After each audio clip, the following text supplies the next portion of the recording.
La fogata, vos. Oigan, ahora yo me toca ponerme. No.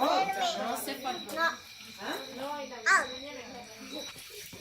Eso es malo y hacer.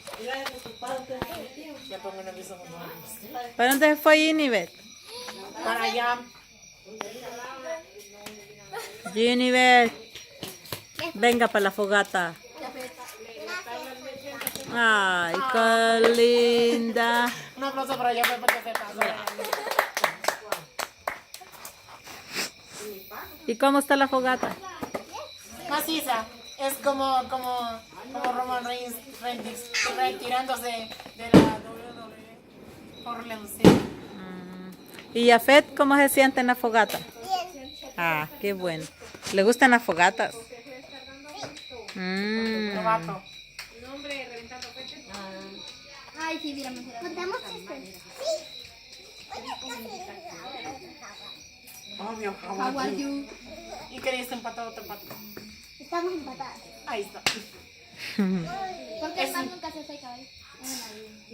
Cuando le hizo un humano a otro humano. Hola. Eso fue. ¿A quién le pegué? Ajá.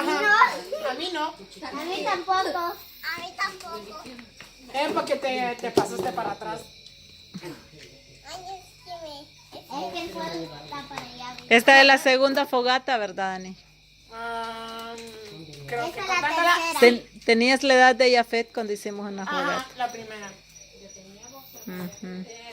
¿Y los malvaviscos? También me gustaron.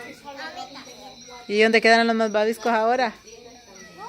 Por en medio del oriente. Creo que nuestra panza. Me quiero fregar el celular. Bien, qué bueno que se pasa. Ok. Adiós. Adiós. Los dejo en la fogata. Obvio.